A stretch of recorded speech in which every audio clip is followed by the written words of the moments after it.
Hello, and welcome to another episode. This time, got something quite special. Spellcrow are releasing a new faction for Argatoria, which are the Orcs, and these will be coming to Kickstarter soon. So you've got some lovely old hammer style 10mm scale minis. Argatoria is a kind of Conan old hammer style retro game, very much kind of rank and flank, but in an epic scale. So let's crack open these blisters and have a look. So first up we have some Orc Assassins, and using these to mark the scale. So as you can see, they come in about 15mm. So although Argatoria is a 10mm scale game, usually everyone's a huge barbarian or an ogre or an orc, so they come out larger anyway. And we have 8 different poses for the assassins, which you normally base 2 models on one 20mm square base. Next up we have some standard orc warriors, and these guys are really nice. They look a bit like old hammer ogres, but you've got some spiky mailed fists and an assortment of axes and bases and clubs and all sorts. So yeah, really quite fun characterful minis. Then we have some heroes, starting off with 2 martial characters. I really like the guy with the big axe because he looks very grumpy, and that appeals to me. Then last up we have 2 wizard types, one with a staff and the other with 2 fireballs.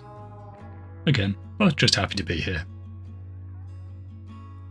Then as a sneaky bonus, I have 2 war priests, which came from a Bits Bag promo on a different unrelated order, but they will still be part of the full release when they come out.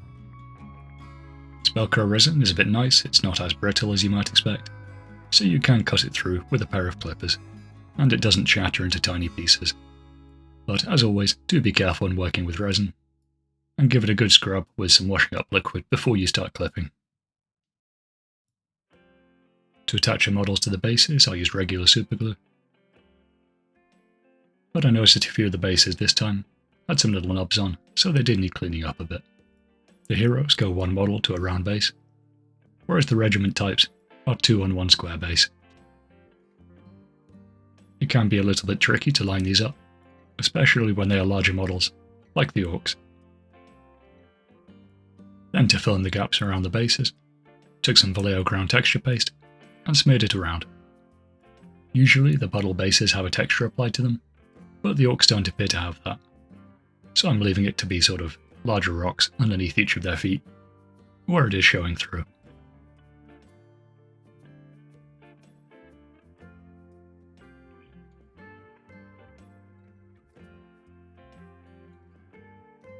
Once the texture paste had fully dried, I primed the minis using black gesso, making sure to do the rims and filling in all the areas where the texture paste had been applied.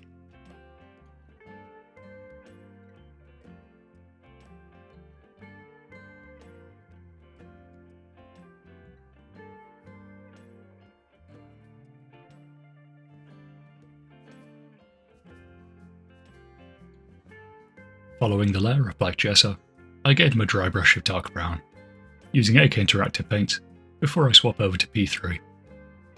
Using AK here because it's a nice matte base.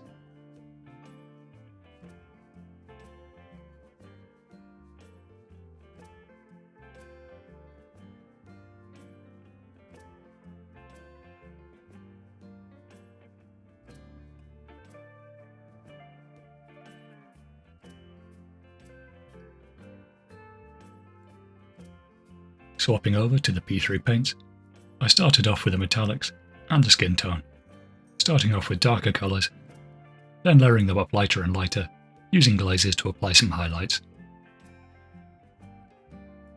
Given the retro aesthetic of the models and the hand sculpting, they're really nice models to paint, and they have very discernible details that you can pull out and highlight. So even when doing a very quick paint job like these, you can still get some really nice results. And I might even go back and give a bit more detail and a bit more attention to them. I opted for red cloaks on the assassins, and as a secondary colour for the army, as it contrasts nicely with the green and the silver. Red is also a really nice colour to use in cloaks, as it's really easy to highlight.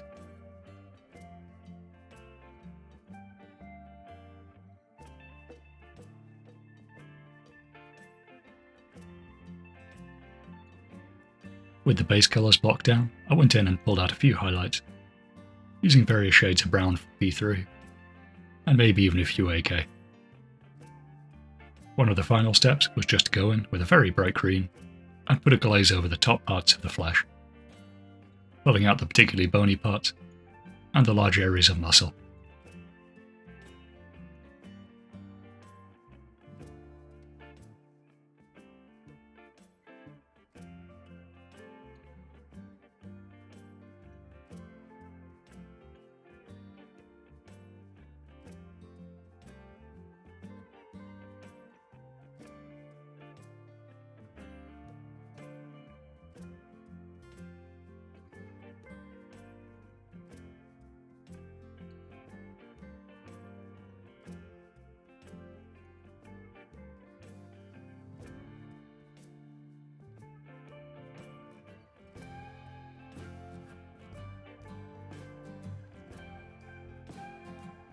There are only a few tiny details left to do at this point, so pulling out the tongues and the tusks, and any additional tokens or accessories they had. So a lot of them have bones on their belts, or skulls on their capes, and because they have a retro aesthetic, the only sensible choice is to give them green rims. So I took green-brown from AK Interactive and touched them up. Then finally took a few tiny 2mm tufts from Gamer's Grass and applied them to the bases.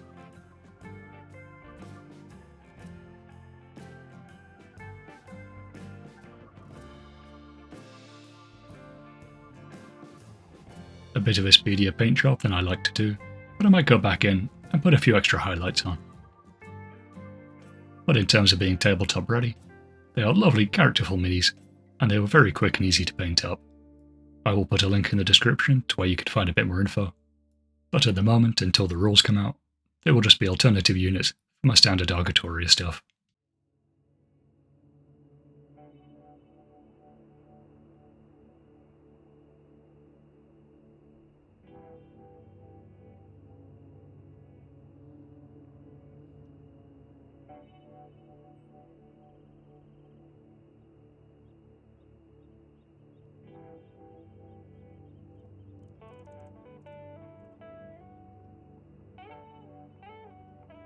As a final step to show the scale, I have some regular Argatoria barbarians, who come in slightly smaller, then some skeleton champions, who again are scaled about how you'd expect them to be next to a larger orc. But anyway, thanks so much for watching, and I hope to catch you next time.